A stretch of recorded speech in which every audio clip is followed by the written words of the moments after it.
ओम शांति। आज 17/3/2026 साकार महावाक्य।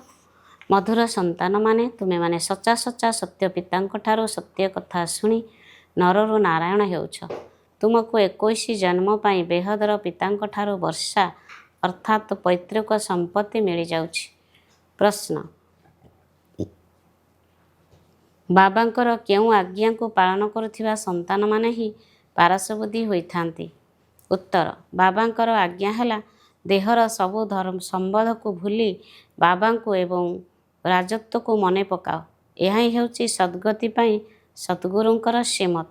जो माने श्रीमत को पालन करुछंती अर्थात देही अभिमानी हेउछंती सेई माने ही पारसबुद्धि होई जाउछंती। मुख्य सार 1 नंबर, यही अंतिम 84 जन्म, यही अंतिम 84तम जन्म रे कौनसी भी पाप कर्म अर्थात विकर्म करिवार नाही। पुण्यात्मा हेबार पूरा पूरा पुरुषार्थ करिबाकू हेब, संपूर्ण पावन हेबाकू पड़िबो। 2 नंबर, निजर बुद्धि को पारसबुद्धि करिबा पई देहर सबु धर्म को भूली देही अभिमानी हेबार पुरुषार्थ करिबाकू हेब।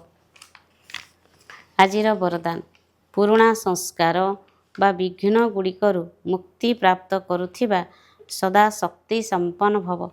कौनसी प्रकारर विघ्न ठारू दुर्बलता गुड़िक ठारू बा पुरुणा संस्कार गुड़िक ठारू जदि मुक्ति चाहूच तेबे शक्ति गुड़ी को धारण कर अर्थात अलंकार रूप होई रुह। जो माने अलंकार रे सदा सर्वदा सजबाज होई रही थांती से माने भविष्यत रे विष्णुवंशी होई जाइथांती, किंतु एबे वैष्णव होई जाउछंती।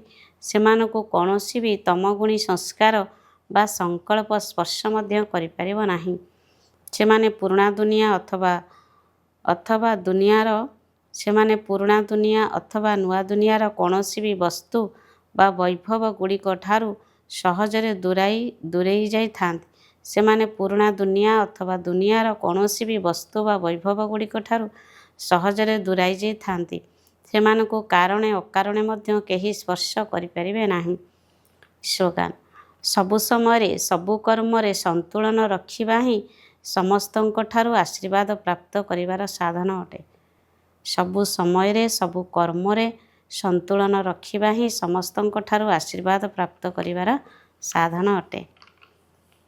ये अव्यक्त इशारा निश्चयर मूलदुआ मजबूत करी सर्वदा निर्भय और निश्चित रुह।